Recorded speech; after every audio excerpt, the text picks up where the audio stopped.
भारत में वैसे तो हर 6-8 महीने में कोई ना कोई विधानसभा चुनाव होता ही रहता है, लेकिन इस वक्त जो विधानसभा चुनाव चल रहे हैं वो अलग ही लेवल का कंपटीशन दिख रहा है, क्योंकि लोकसभा चुनाव के बाद हरियाणा में जिस तरह के नतीजे आए, उससे महाराष्ट्र, झारखंड के विधानसभा चुनाव और यूपी का उपचुनाव, भाई ये सबके लिए करो या मरो वाले चुनाव जैसा बन गया है। आप देखिए ना, महाराष्ट्र में असली एनसीपी कौन तय होना है, असली शिवसेना कौन ये तय होना है, राहुल गांधी की नैया डूबेगी बचेगी ये तय होना है, नरेंद्र मोदी क्या हरियाणा के बाद भी पार्टी को उसी ट्रैक पर लेकर चल पाएंगे जैसा उन्होंने रिकवरी की हरियाणा में, ये तय होना है। मतलब बहुत कुछ दांव पे लगा हुआ है, और इसलिए आप देखिए कि इस चुनाव में लोग पर्सनल लेवल तक पे कमेंट करने पर चले गए। कोई किसी के कपड़ों पर बोल रहा है, कोई किसी की पत्नी तक पे बोल दे रहा है, कोई बटेंगे तो कटेंगे का नारा दे रहा है, तो कोई मुसलमानों से कह रहा है कि अगर मोदी को वोट दे दिया तो तुम मुसलमान कहलाने लायक नहीं रह जाओ। इस लेवल की बातें चल रही हैं इस बार चुनाव में। लोग कह रहे हैं कि मुसलमान ने अगर मोदी को वोट दिया तो उसको अपना नाम बदल लेना चाहिए। मतलब इस लेवल की राजनीति तो किसी विधानसभा चुनाव में शायद पहली बार दिख रही होगी। सिर्फ 5 दिन बचे हैं वोटिंग, और मोदी योगी शाह की तिकड़ी ने इंडी गठबंधन के पसीने छुड़ा रखे हैं। इंडी गठबंधन से भी राहुल गांधी, उद्धव ठाकरे, शरद पवार सबने सियासी घोड़े खोल रखे। ओवैसी अलग बवाल मचाए हुए हैं। इस सब के बीच ही यूपी में उपचुनाव के लिए भी वोटिंग है, तो वहां भी गर्मागर्मी बढ़ गई है। महाराष्ट्र, झारखंड में झंडे गाड़कर योगी यूपी उपचुनाव में जुट गए हैं। अखिलेश यादव भी योगी के यूपी में उतरते ही सब कुछ छोड़कर योगी पर बरस पड़े, क्योंकि ये चुनाव ही ऐसे हैं जिसमें सबकी साख दांव पर लगी है। भाई योगी को भी तो साबित करना है कि यूपी में जो सीटें कम आई बीजेपी की, वो एक बार हो गया, बार बार नहीं होगा। अखिलेश को साबित करना है कि वो तुक्का नहीं था। इसलिए हम कह रहे हैं कि भाई ये अलग लेवल का चुनाव है। उपचुनाव में, विधानसभा चुनाव में इस लेवल की फाइट नहीं होती थी। सोचिए अगर महाराष्ट्र और झारखंड भी नरेंद्र मोदी ने जीत लिया तो इंडी गठबंधन तो कहीं का नहीं रहेगा। राहुल गांधी ये जो संविधान की कॉपी लहरा रहे हैं, वो उन्हें छोड़कर कुछ ठोस राजनीति सोचनी होगी। लोग राहुल गांधी को मानने से इनकार कर देंगे इंडी गठबंधन का नेता। भाई ये लोग तो सिर्फ माहौल बनाने में आगे रहते हैं। नतीजे आते हैं तो फिर इन्हें ईवीएम याद आने लगती है। माहौल बनाने में तो ऐसा आगे हैं कि उद्धव ठाकरे के हेलीकॉप्टर की जांच क्या हुई थी, वीडियो बनाए गए, विक्टिम कार्ड खेल दिया कि भाई उद्धव को टारगेट कर रहे हैं। कहा गया कि क्या मोदी शाह के हेलीकॉप्टर की कभी जांच की गई? और आज ही आप देख लीजिए कि बीजेपी के बड़े बड़े नेताओं की फिर से हेलीकॉप्टर की चेकिंग हो गई। कल तो हुई थी, देवेंद्र फडणवीस, क्या नितिन गडकरी, सबकी तो चेकिंग हुई थी। सीएम शिंदे के हेलीकॉप्टर की चेकिंग हो गई। आज तो अलग ही लेवल का गजब हो गया। अमित शाह, गृह मंत्री अमित शाह के हेलीकॉप्टर के वो भी चेक कर लिया गया। अब बताइए, हर बात पे लोग माहौल बना देते हैं। उद्धव ठाकरे अपने हेलीकॉप्टर की जांच को लेकर हाय तौबा मचा रहे थे, लेकिन आज उनके एजेंडे की हवा तब निकल गई जब चुनाव अधिकारी अमित शाह का हेलीकॉप्टर चेक करने पहुंच गए। अमित शाह के हेलीकॉप्टर की जांच में क्या मिला वो आपको बताऊंगा। इस बीच पीएम मोदी और राहुल गांधी का भी हेलीकॉप्टर सुर्खियों में आ गया। पीएम मोदी तो 1 घंटे तक एयरपोर्ट पर ही फंसे रह गए। उसके चक्कर में राहुल गांधी को आधे 1 घंटे हेलीकॉप्टर में बैठकर इंतजार करना पड़ गया। बीच चुनाव में यह हेलीकॉप्टर वाला विवाद क्या हुआ, इसकी पूरी डिटेल भी आपको दूंगा। चुनाव को 360 डिग्री कवर करने वाले इस चैप्टर में यह भी बताऊंगा कि कैसे महाराष्ट्र में योगी आदित्यनाथ के कटेंगे तो बटेंगे वाले नारे पर तूफान खड़ा हो गया है। बीजेपी के अंदर ही कुछ नेता इस पर सवाल खड़े कर रहे हैं। लेकिन पहले इन तूफानी बयानों की एक झलक देखिए, फिर आगे की बात बताता हूं।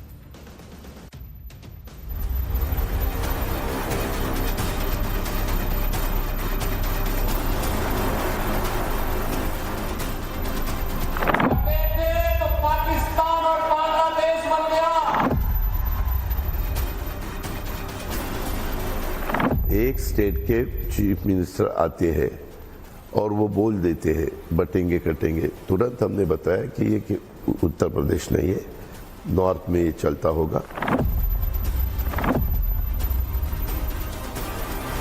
जनता का मिजाज और नेशनलिस्ट मिजाज ये समझने में थोड़ा समय उनको लगेगा। Personally speaking, I am not in favour of such slogans.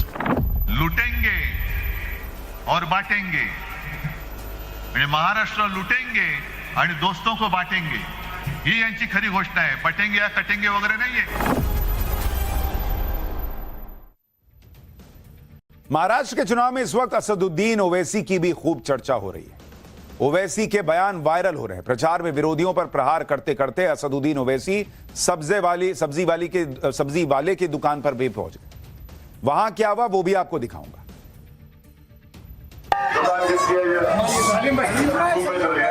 टमाटर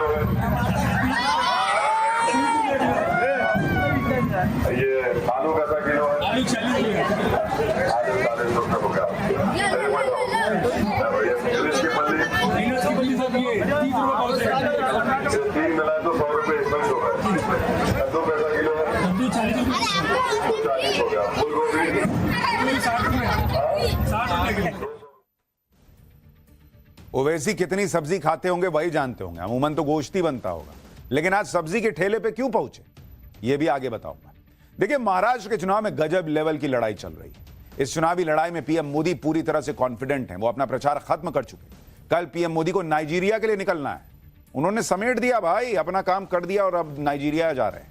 नाइजीरिया के बाद ब्राजील चले जाएंगे जहां G20 की मीटिंग होनी है। लेकिन पीएम मोदी विदेश जाते जाते इंडी गठबंधन को एक चैलेंज देकर जा रहे हैं। पीएम मोदी के इस चैलेंज से कैसे उद्धव ठाकरे फंस गए हैं वो आपको बताऊंगा।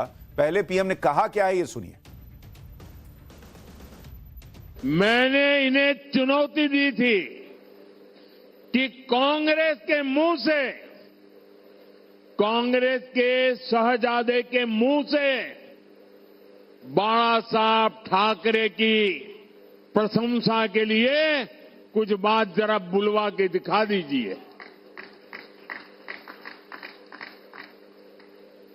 अरे एक बार तो कांग्रेस के शहजादे से मुंह से निकलवाइए, हिंदू हृदय सम्राट बाला साहब ठाकरे। आज तक ये लोग कांग्रेस से, कांग्रेस के शहजादे से बाला साहब ठाकरे की प्रशंसा नहीं करवा पाए हैं। और यही अघाड़ी वालों की सच्चाई है।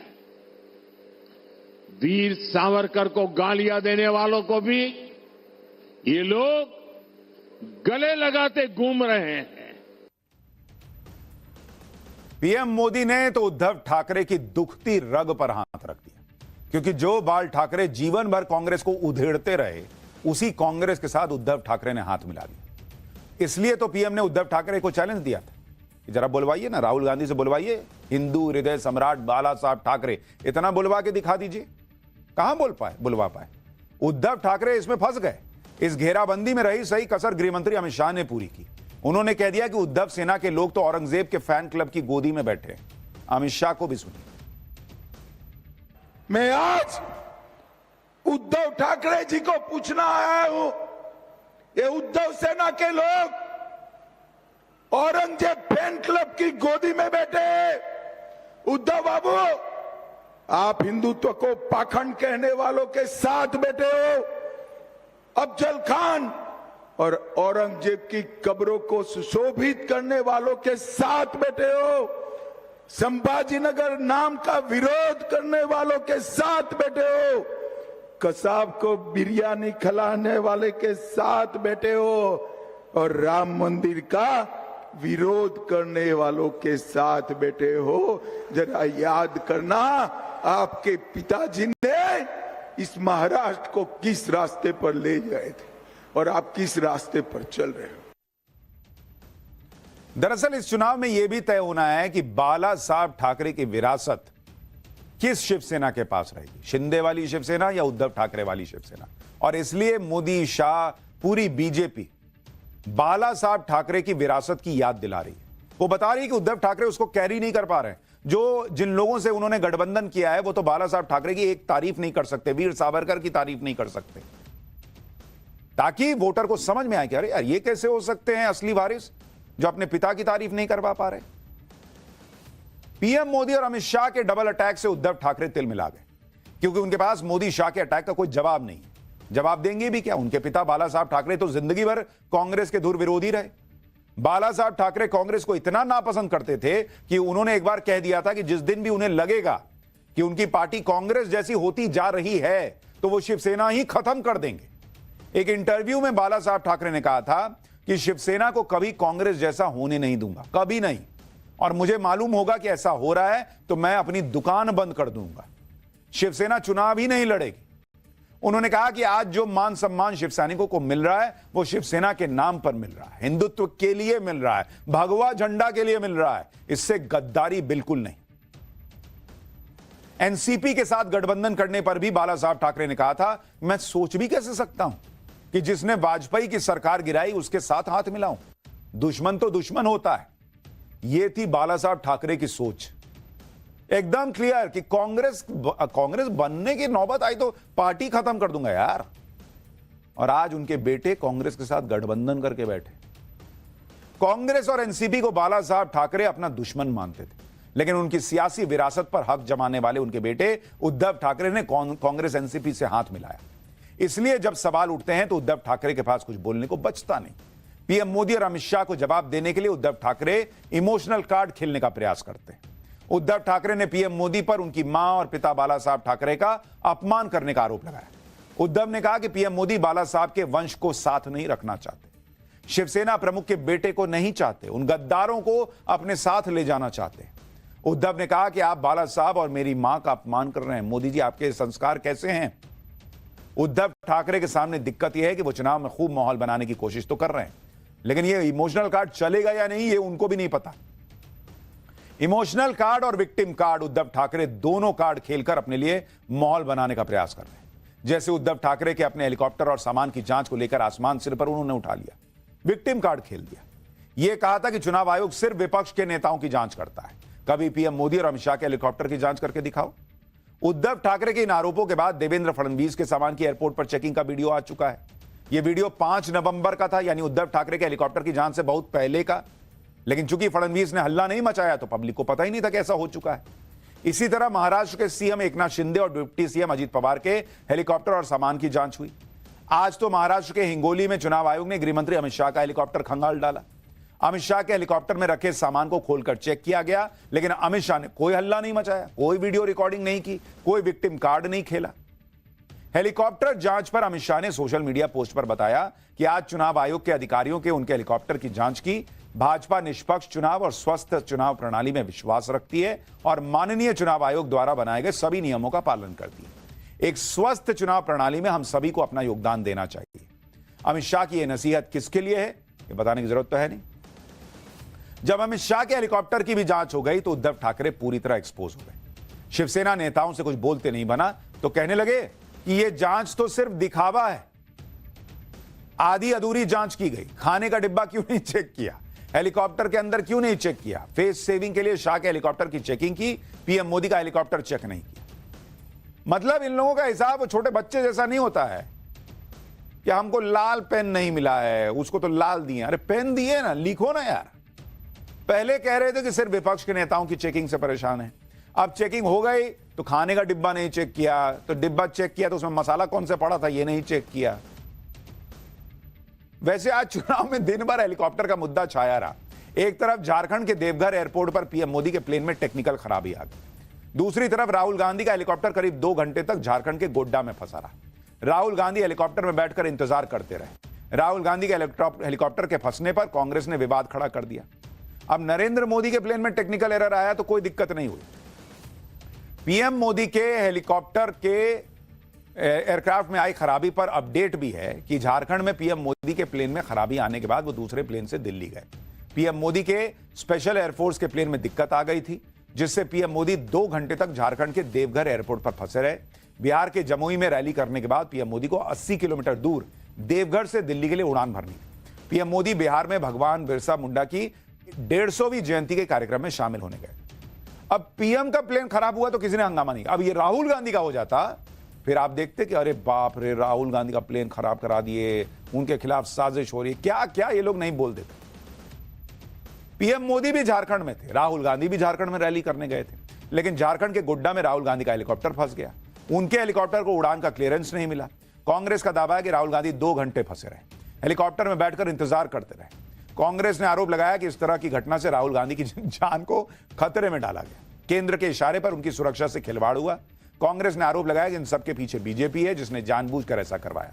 मोदी सरकार राहुल गांधी को रोकने के लिए इस स्तर पर आ गई। मैंने आपको कहा था मच्छर काट लेगा ना उनको तो ये लोग कहेंगे कि मच्छर में कुछ उसको पिला के भेजे होंगे कि जाओ डस देना राहुल गांधी।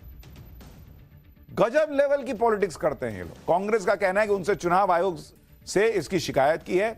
उद्धव ठाकरे ने हेलीकॉप्टर जांच पर विक्टिम कार्ड खेला। राहुल गांधी के हेलीकॉप्टर को लेकर ठीक वही दाव अब कांग्रेस खेल रही है। एक तरफ महाराष्ट्र में बीजेपी हिंदू वोटों को एकजुट कर रही है, एक रहेंगे तो सेफ रहेंगे जैसे नारे दे रही है, वोट जिहाद का आरोप लगा रही है। दूसरी तरफ राहुल गांधी खटाखट फटाफट गारंटियों के भरोसे हैं कास्ट सेंसस के भरोसे हैं, संविधान को खतरे में बताकर पीएम मोदी को ठीक वैसे ही हमला कर रहे हैं पीएम पर जैसे वो लोकसभा चुनाव में कर रहे थे। यानी महाराष्ट्र चुनाव आ गया, लेकिन राहुल गांधी के पास न ज्यादा कुछ कहने को है, न नया कुछ करने को है और कहने को है। सुनिए आज भी राहुल गांधी ने पीएम मोदी को उस हमले का कैसे जवाब दिया जिसमें पीएम मोदी ने कहा था कि राहुल गांधी के संविधान के पन्ने तो कोरे कागज निकले। नरेंद्र मोदी जी कहते हैं कि राहुल गांधी लाल किताब दिखा रहा है। Narendra Modi ji,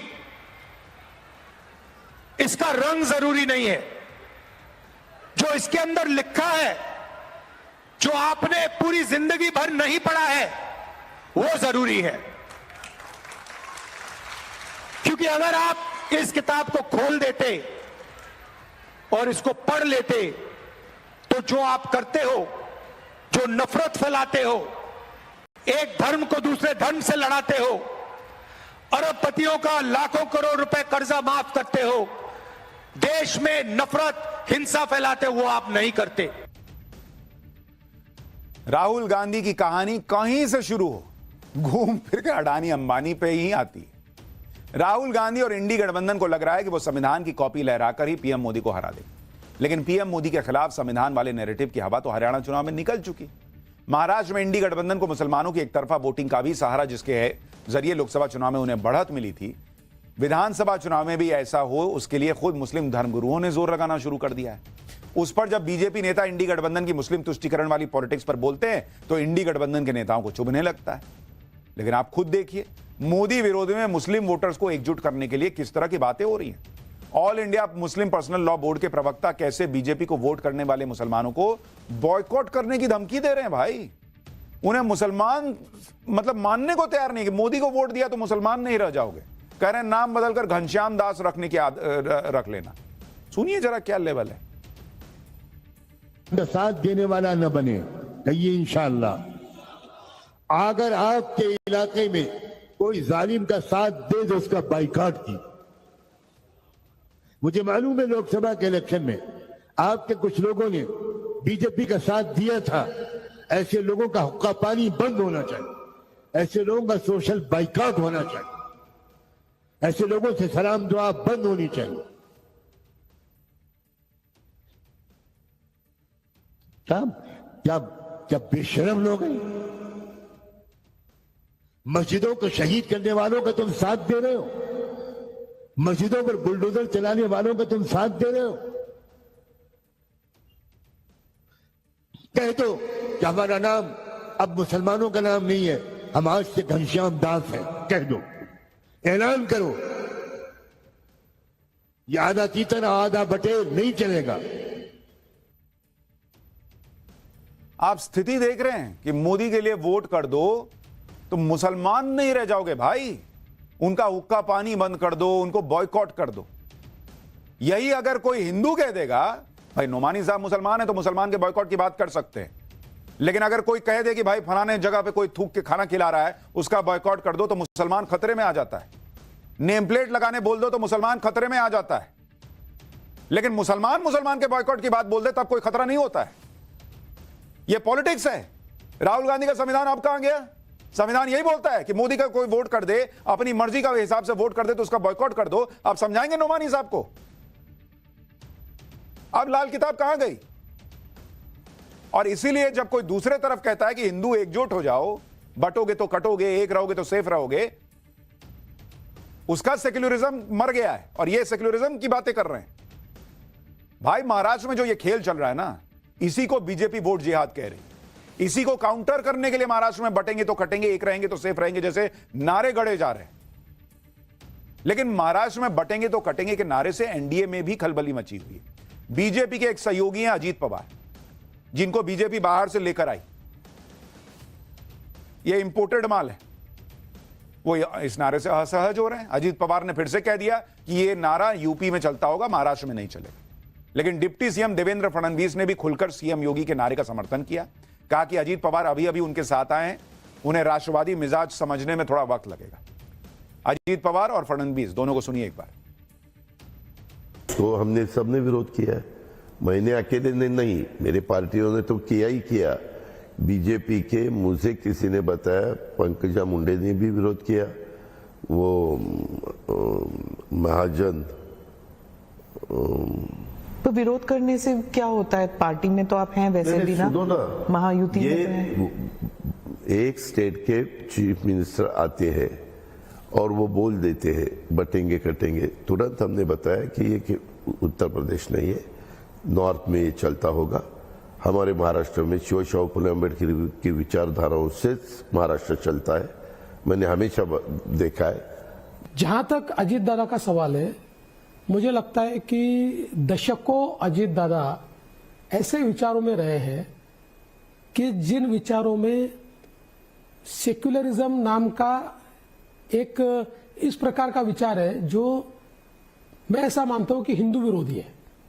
secularism, there is no real secularism amongst those who call themselves secularists. Hindutva का विरोध करना है सेक्युलरिज्म उनके लिए, ऐसे लोगों के साथ रहे।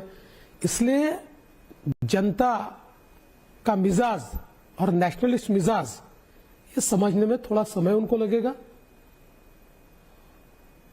बटेंगे तो कटेंगे, इसका अर्थ समाज को एकत्रित रखना है और मुझे लगता है इसमें कोई गलत बात नहीं है। अजीत पवार समझेंगे, कब समझेंगे ये तो बात की बात है। बीजेपी कब समझेगी कि तुम भी आ जाओ, तुम भी आ जाओ, तुम भी आ जाओ, उसको तोड़ के ले आओ, इसको तोड़ के ले आओ, ये करिएगा तो यही सब सुनना पड़ेगा। फ्रीक्वेंसी तो मैच करा लीजिए पहले। देवेंद्र फडणवीस की बातों से लग रहा है कि वो अजीत पवार के विरोध को तो मैनेज कर लेंगे। बीजेपी की असली दिक्कत तो यह है कि बीजेपी के अंदर भी कुछ नेता इस नारे का विरोध करने लगे। जैसे गोपीनाथ मुंडे की बेटी पंकजा मुंडे ने कह दिया कि महाराष्ट्र में इस नारे की जरूरत नहीं है। इसी तरह बीजेपी नेता और महाराष्ट्र के पूर्व सीएम अशोक चव्हाण ने भी कह दिया कि बटेंगे तो कटेंगे का नारा सही नहीं है। अशोक चव्हाण को भी सुन लीजिए, फिर आपको बताऊंगा कि योगी आदित्यनाथ ने इस नारे को लेकर नई बात क्या कही। देखिए, इसका कोई रेलेवेंस नहीं है। चुनाव में नारेबाजी होती है, चुनाव में घोषणाबाजी होती है।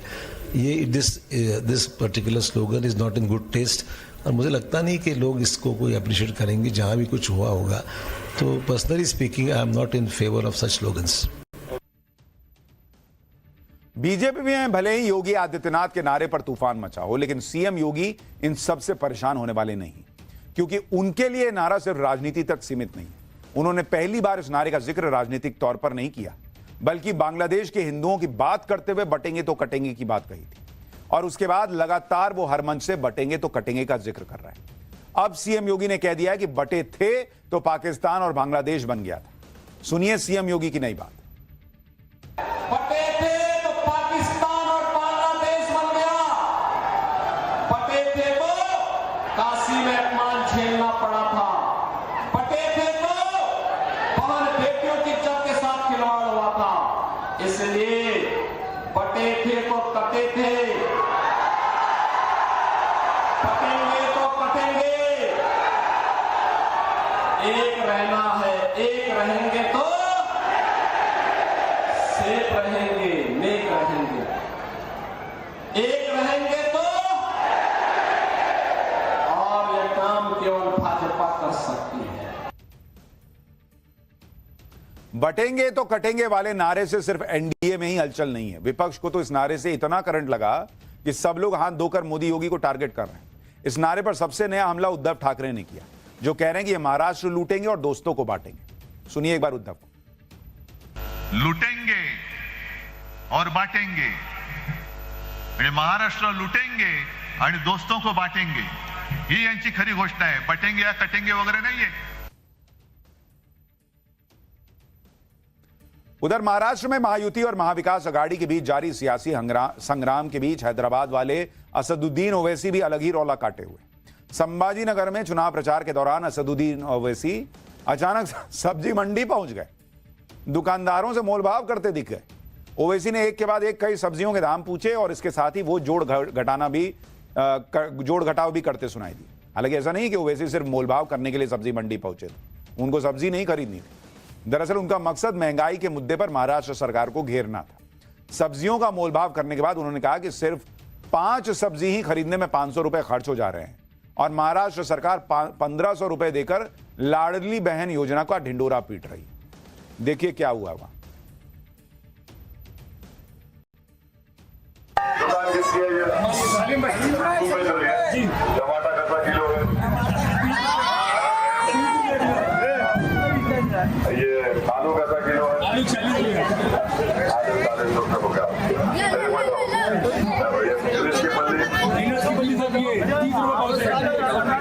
मिलाए तो 100 रुपये इसमें हो गए कद्दू कैसा किलो है 40 हो गया फूल गोभी 200 रुपये हो गया और ये करेला 40 रुपये हाँ 150 रुपये हो गए अरे बैगन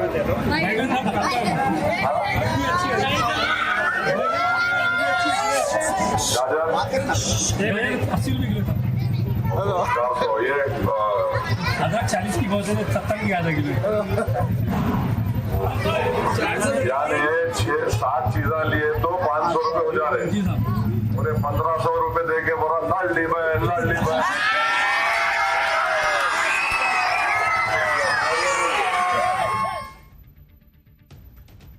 कोई ओवैसी साहब को बताया कि 500 रुपए में 5 सब्जी तो आ रही है, गोश्त लेने जाएंगे तो 600-700 रुपए का आधा किलो मिल रहा है। लेकिन यह देखिए कि महाराष्ट्र में चुनावी लड़ाई किस हद तक पर्सनल अटैक पर पहुंच गई। कल नागपुर में कांग्रेस नेता कन्हैया कुमार ने देवेंद्र फडणवीस के धर्मयुद्ध वाले बयान पर निशाना साधते हुए उनकी पत्नी पर कमेंट कर दिया, जिस पर आज देवेंद्र फडणवीस ने भी पलटवार किया और कहा कि इस तरह का कमेंट करने वालों का को चुल्लू भर पानी में डूब मरना चाहिए। पहले देवेंद्र फडणवीस को सुनिए, फिर आपको कन्हैया कुमार का बयान भी दिखाता हूं। जब कुछ नहीं मिला तो उन्होंने मुझ पर पर्सनल अटैक चालू किए। मेरे पत्नी के खिलाफ इनकी ट्रोल आर्मी जिस प्रकार के आरोप करती है, कोई सभ्य व्यक्ति देखे तो शर्मिंदगी महसूस करे। जिस प्रकार का व्यवहार इन्होंने किया है, जिस प्रकार से मेरी पत्नी के मीम्स बनाना, उसके बारे में गंदी गंदी बातें लिखना, ये सारी चीजें शर्म आनी चाहिए। चुल्लू भर पानी में डूब मरना चाहिए। अरे लड़ना है तो सामने से लड़ो, ये कौन सा शिखंडी का युद्ध तुम लड़ते हो। दरअसल कल नागपुर में कन्हैया कुमार ने धर्मयुद्ध वाले बयान को लेकर देवेंद्र फडणवीस को घेरने की कोशिश की। कन्हैया कुमार ने बीजेपी पर धर्म के नाम पर गुमराह करने का आरोप लगाया और कहा कि ऐसा नहीं है कि कुछ लोग धर्म बचाएंगे और डिप्टी सीएम की पत्नी इंस्टाग्राम पर रील बनाएंगी। सुनिए एक बार कन्हैया कुमार का बयान। जो भी नेता आपके सामने धर्म बचाने का भाषण देता है, उससे बस एक बात पूछना है, एक्सक्यूज मी सर, आप धर्म बचाना चाहते हैं, 1 मिनट आपका चाहिए, बस ये बता दीजिए कि धर्म बचाने की इस लड़ाई में आपका बेटा बेटी भी हमारे साथ चलेगा ना। समझे बात को कि ऐसा तो नहीं होगा कि धर्म बचाने की जिम्मेवारी हमारी और ऑक्सफोर्ड कैम्ब्रिज में पढ़ने की जिम्मेवारी आपके बाल बच्चों की। अगर धर्म बचाना है तो सब मिलकर के बचाएंगे। ऐसा तो नहीं होगा ना कि हम लोग धर्म बचाएंगे और जो है डिप्टी सीएम साहब की पत्नी जो है वो इंस्टाग्राम पे रील बनाएंगी। कन्हैया कुमार कोई पहली बार छिछली बात नहीं कर रहे हैं, उनका लेवल ही यही है। लेकिन पॉइंट यह है कि यही कन्हैया कुमार उन लोगों से पूछ पाते हैं जो कश्मीर में बच्चों के हाथ में पत्थर देते हैं कि तुम्हारे बच्चे जो हैं वो कहां पढ़ रहे हैं विदेश में और वहां के बच्चे पत्थर क्यों चलाते हैं। राहुल गांधी से, प्रियंका वाड्रा से पूछ पाते हैं कि जो मीडिया में पूछते हैं कि कितने दलित हैं, कितने ओबीसी हैं जिनको जो यहां पर नौकरी मिली है, अपनी पार्टी में कितनों को वहां साथ में बैठा पा रहे हैं, नहीं पूछ पाएंगे। इसीलिए लेफ्ट से जो है गिरते गिरते गिरते अब कांग्रेस में आए, सोच रहे हैं वहां करियर बन जाएगा। खैर, कन्हैया कुमार के इतिहास में क्या जाना, हम चलते हैं आपको उस इतिहास में लेकर जहां बहुत कुछ ऐसा है जो आपको नहीं पता। पाठशाला में अगली क्लास आज ही हुई थी नाथूराम गोडसे को फांसी, लेकिन उसके ठीक पहले जो हुआ था वो सुनकर आप चौंक जाएंगे।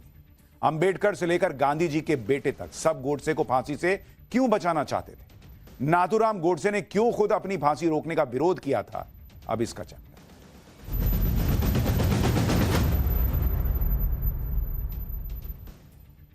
नाथूराम गोडसे भारतीय इतिहास का सबसे विवादित और चर्चित कैरेक्टर है।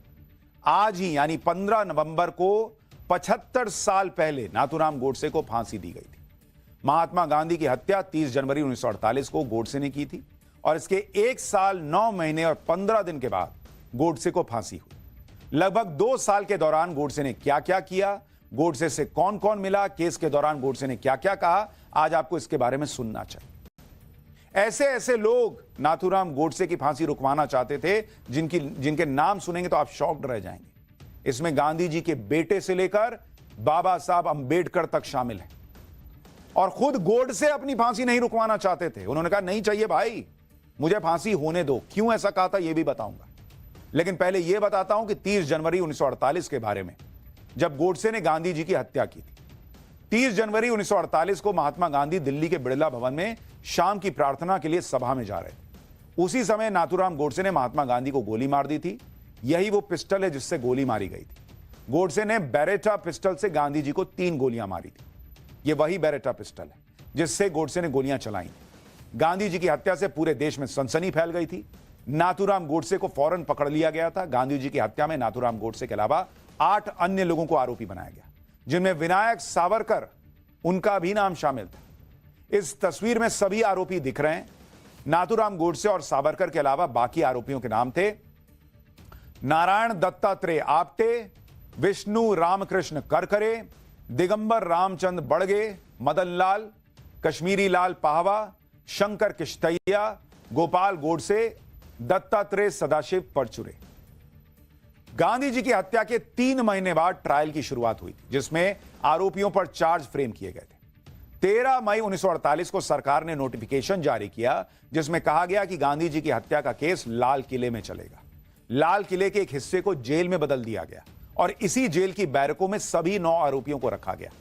आरोपियों पर जिन धाराओं में केस चला उनमें आईपीसी के section 109, 114, 115, 120 B, explosive substance act 1908 के सेक्शन 3, 4, 5, 6, आर्म्स एक्ट के 1878 का सेक्शन 19 डी और 19 एफ तक शामिल है। उस समय पूरे देश में सिर्फ नाथूराम गोडसे की ही चर्चा हो रही थी। गोडसे ने वो काम किया था जिसके बारे में किसी ने सोचा तक नहीं था। आखिर महात्मा गांधी की हत्या क्यों करेगा कोई? गोडसे को जब फांसी की सजा सुनाई गई थी तो कुछ लोगों ने यह भी कहा कि गोडसे को फांसी देना गांधी जी के अहिंसा के सिद्धांत के खिलाफ होगा। बाबा साहब अंबेडकर भी इस विचार को मानते थे। नाथूराम गोडसे के भाई गोपाल गोडसे ने एक इंटरव्यू में बताया था कि बाबा साहब अंबेडकर ने नाथूराम के वकील को संदेश भिजवाया था, जिसमें कहा था कि अगर गोडसे चाहें तो उसकी फांसी की सजा उम्र कैद में बदली जा सकती है। अंबेडकर उस समय कानून मंत्री हुआ करते थे और उन्होंने कहा कि मैं आसानी से यह करा सकता हूं और इसके लिए हम गांधी जी के अहिंसा के सिद्धांत का हवाला दे देंगे कि भाई गांधी जी खुद नहीं चाहते थे कि किसी की मौत हो, इस तरह से फांसी हो। अंबेडकर के इस संदेश पर नाथूराम गोडसे ने क्या कहा था आप सुनेंगे तो शॉक्ड रह जाएंगे। नाथूराम गोडसे ने मना कर दिया कि नहीं, मुझे फांसी पर लटकना है। कहा कि आप कृपा करके ये देखें कि कहीं मुझ पर दया हो ना जाए। गोडसे ने कहा कि वो ये दिखाना चाहते हैं कि उनकी फांसी के साथ ही गांधी के अहिंसा का सिद्धांत भी फांसी पर लटक गया। नाथूराम गोडसे के इस जवाब से अंबेडकर भी हैरान रह गए थे। यानी अंबेडकर भी एक तरह से चाहते थे कि गोडसे की फांसी रुके, लेकिन गोडसे ने मना कर दिया कि नहीं बॉस, मुझे फांसी नहीं रुकवानी। गांधी जी की हत्या का केस काफी लंबा चला था। 149 गवाहों के बयान दर्ज किए गए। उसके बाद लाल किले में लगी अदालत के जज आत्माचरण ने 10 फरवरी 1949 को नाथूराम गोडसे को फांसी की सजा सुनाई। गोडसे को फांसी की सजा सुनाई जा चुकी थी। 8 नवंबर 1949 को फांसी की तारीख तय भी हो चुकी थी, लेकिन तभी गांधी जी के 2 बेटों मणिलाल और रामदास ने गोडसे की फांसी की सजा माफ करने की मांग कर दी। इसके बारे में बंगाल के राज्यपाल रहे गोपाल कृष्ण गांधी ने साल 2017 में बताया था। ब्रिटिश लेखक रॉबर्ट पेन ने अपनी किताब the life and death of Mahatma Gandhi में भी इसका जिक्र किया है, जिसके मुताबिक कोर्ट ने 8 आरोपियों को गांधी की हत्या की साजिश करने का दोषी पाया था। इसमें नाथूराम गोडसे और नारायण आप्टे को फांसी की सजा हुई थी। बाकी 6 आरोपियों को उम्र कैद की सजा सुनाई गई थी। विनायक दामोदर सावरकर को बरी कर दिया गया था। नाथूराम गोडसे के अलावा बाकी के आरोपियों ने सजा को हाईकोर्ट में चुनौती दी। 2 मई 1949 को हाईकोर्ट ने उनकी सजा को बरकरार रखा। इस बीच गांधी जी के 2 बेटों रामदास और मणिलाल ने पीएम नेहरू और गृह मंत्री सरदार पटेल से अपील भेजी। गवर्नर जनरल राजगोपालाचारी के पास भी गांधी जी के बेटों ने अपील भेजी। गांधी जी के दोनों बेटों का कहना था कि नाथूराम गोडसे और नारायण आप्टे को फांसी नहीं होनी चाहिए।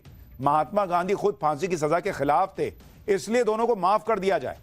इस अपील के बाद 8 नवंबर को नाथूराम गोडसे की फांसी रोक भी दी गई। नाथूराम गोडसे और नारायण आप्टे उस समय अंबाला जेल में बंद थे। गांधी जी के बेटों की अपील पर नेहरू, सरदार पटेल, सी राजगोपालाचारी ने विचार किया।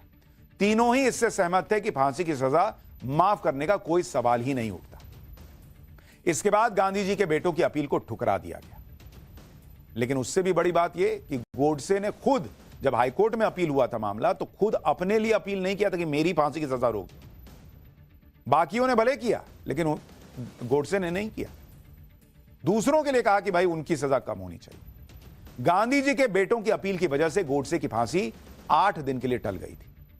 महात्मा गांधी के एक बेटे देवदास गांधी ने जेल में नाथूराम गोडसे से मुलाकात भी की थी, जिसके बारे में नाथूराम के भाई गोपाल गोडसे ने अपनी किताब गांधी वध क्यों में लिखा है।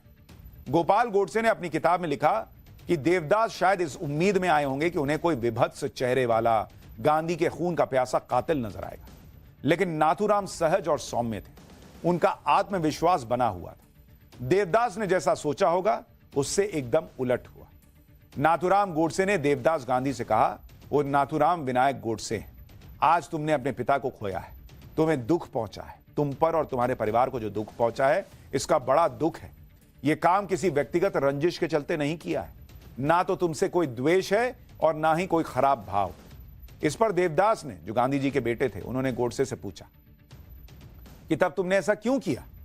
जवाब में नाथूराम गोडसे ने कहा कि केवल और केवल राजनीतिक वजह से।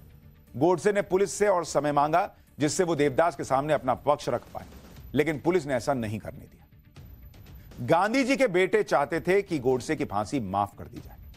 अंबेडकर ने भी गोडसे को फांसी की सजा कम करवाने की बात कही थी, लेकिन गोडसे खुद नहीं चाहते थे कि उनके साथ कोई दया दिखाई जाए। गोडसे ने कोर्ट में गांधी जी की हत्या की बात कबूल की थी और गांधी जी की हत्या की वजह भी बताई थी। नाथूराम गोडसे को जब फांसी की सजा सुनाई गई तो उसके बाद कोर्ट में गोडसे ने अपना बयान पढ़ने की इजाजत मांगी। गोडसे ने कोर्ट में कहा था कि 32 सालों तक गांधी ने विचारों में उत्तेजना भरी, लेकिन जब गांधी ने मुसलमानों के पक्ष में अपना अंतिम उपवास रखा तो लगा कि अब गांधी के अस्तित्व को तुरंत खत्म करना होगा। महात्मा गांधी ने दक्षिण अफ्रीका में भारतीय समुदाय के लिए बहुत अच्छा काम किया, लेकिन भारत आने पर उनकी मानसिकता ऐसी बन गई कि सही और गलत का फैसला लेने के लिए वो खुद को आखिरी जज मानने लग गए। यानी गोडसे को लगता था कि गांधी जी किसी की नहीं सुन रहे थे। अगर देश गांधी के नेतृत्व को स्वीकार नहीं करता था तो वो कांग्रेस से अलग राह पर चलने लगते थे। या तो कांग्रेस को गांधी के लिए अपना रास्ता छोड़ना होता था, या फिर गांधी की सारी सनक, सोच, नजरिए को अपनाना होता था, या फिर गांधी के बिना आगे बढ़ना होता। नाथूराम गोडसे ने गांधी पर भारत के बंटवारे का भी आरोप लगाया। गोडसे ने अपने बयान में कहा कि जब कांग्रेस के नेता गांधी की सहमति से देश के बंटवारे का फैसला कर रहे थे, उस समय देश का, जिसे हम पूजते हैं जिस देश को, तो मन के अंदर भीषण गुस्सा भर रहा है।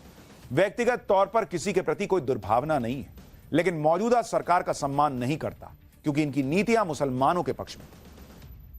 नाथूराम गोडसे ने महात्मा गांधी के आखिरी अनशन पर भी सवाल उठाया, जो कथित तौर पर महात्मा गांधी ने पाकिस्तान को 55 करोड़ रुपए की मदद देने के लिए किया था, और जो मदद कहा जाता है कि मतलब बहुत सारे लोग चाहते थे कि नहीं दी जाए। सरदार वल्लभ भाई पटेल चाहते थे कि नहीं दी जाए, लेकिन गांधी जी के कहने पर कि 55 करोड़ रुपए दी गई। यह बात गोडसे ने कही कि उसको यह बात बुरी लग रही थी। गोडसे भले ही गांधी जी की हत्या को जस्टिफाई कर रहे थे, लेकिन किसी विचारधारा से सहमत नहीं होने का मतलब उसकी हत्या करना नहीं होता। गोडसे की फांसी की तारीख 15 नवंबर तय की गई थी। गोडसे और नारायण आप्टे अंबाला जेल में थे। तय समय पर गोडसे को फांसी के लिए जेल के लिए ले जाया गया। जब गोडसे फांसी की तख्ते की तरफ जा रहा था तो उसने जो कहा उसके बारे में जस्टिस डीजी खोसला ने अपनी किताब द मर्डर ऑफ महात्मा में लिखा है। जीडी खोसला वही जज हैं जिन्होंने हाईकोर्ट में सजा को बरकरार रखा था। उन्होंने लिखा कि फांसी के लिए जाते समय गोडसे ने कांपती हुई आवाज में अखंड भारत कहा था, और गोडसे के इस नारे को आप्टे ने तेज आवाज में अमर रहे कहकर पूरा किया था। नाथूराम गोडसे और नारायण आप्टे करीब 15 मिनट तक फांसी के फंदे पर लटकते रहे। उसके बाद दोनों की मौत हो गई। फांसी के बाद नाथूराम गोडसे और नारायण आप्टे के शव उनके परिवार वालों को नहीं दिए गए, जबकि गोडसे के परिवार वाले शव मिलने की उम्मीद कर रहे थे। ऐसा इसलिए हुआ था क्योंकि दिल्ली से अंबाला जेल अधिकारियों को खास निर्देश आया। गोडसे की फांसी के बाद क्या हुआ था आपको वो भी बताता हूं। फांसी के बाद गोडसे और आप्टे के शवों का अंतिम संस्कार जिला अधिकारी की टीम ने ही कर दिया। गोडसे और आप्टे के शवों का अंतिम संस्कार बहुत गुपचुप तरीके से हुआ। गोडसे और आप्टे की अस्थियों को बख्तरबंद गाड़ी में रखकर घग्गर नदी के किनारे ले जाया गया। नदी में अस्थियों को उस जगह प्रवाहित किया गया जहां कोई उसे हासिल ना कर सके। इस दौरान यह ध्यान रखा गया कि वहां आसपास कोई व्यक्ति ना हो। शवों को इसलिए नहीं दिया गया जिससे गोडसे के समर्थक उसे प्रतीक ना बना दे। सरकार ने यह तय किया था कि फांसी देने की प्रक्रिया कड़ी निगरानी में हो, जबकि नाथूराम गोडसे की इच्छा थी कि उसकी अस्थियां को सिंधु नदी में प्रवाहित किया जाए।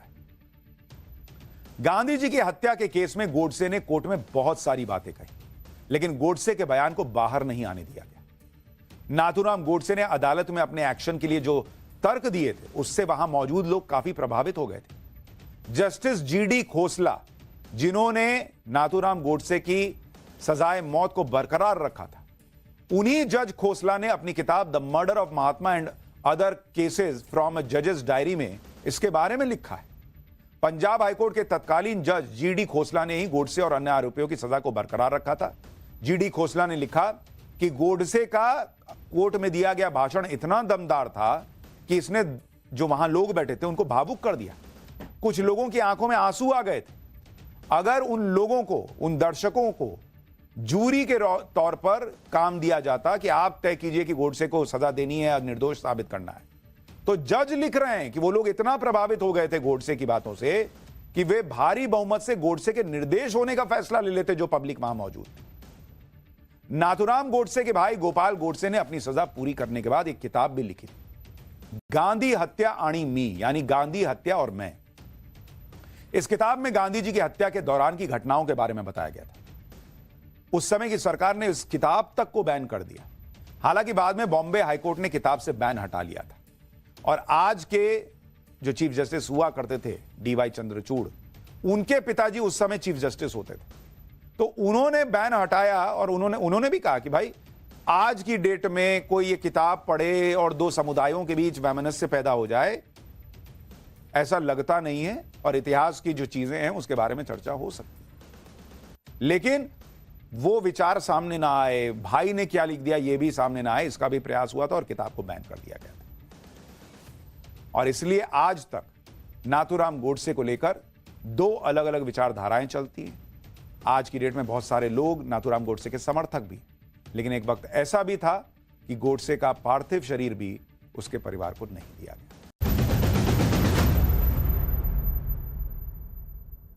ब्रेक के बाद पाठशाला में आपका फिर से स्वागत है। बटेंगे तो कटेंगे, एक रहेंगे तो सेफ रहेंगे, पीएम मोदी और पूरी बीजेपी आजकल इस नारे को पूरे देश में फैला रही। हिंदू एकता की बातें हो रही। अब हिंदू एकता के कट्टर समर्थक बाबा बागेश्वर भी बटेंगे तो कटेंगे के समर्थन में आ गए हैं। बाबा बागेश्वर ने कहा कि अगर बटेंगे तो चीन वाले हमें काटेंगे, पाकिस्तान वाले हमें काटेंगे। बागेश्वर बाबा ने कहा कि हिंदुस्तानी होने के नाते हमें एक रहना ही चाहिए। सुनिए बाबा बागेश्वर। अगर हम भारतीय आपस में बटेंगे तो चीन वाले हम लोगों को काटेंगे, पाकिस्तान वाले हम लोगों को काटेंगे, हम लोगों को विदेशी ताकतें काटेंगे। और सही भी है, इसलिए भारत के प्रधानमंत्री ने कहा एक रहेंगे सेफ रहेंगे। पर एजे अगर कोई पॉलिटिकली बयान कहो तो इस पर हमारी कोई टिप्पणी नहीं, पर हिंदुस्तानी होने के नाते ये टिप्पणी है कि हम भारतीयों को बटना नहीं है, बटेंगे तो सच में। लेकिन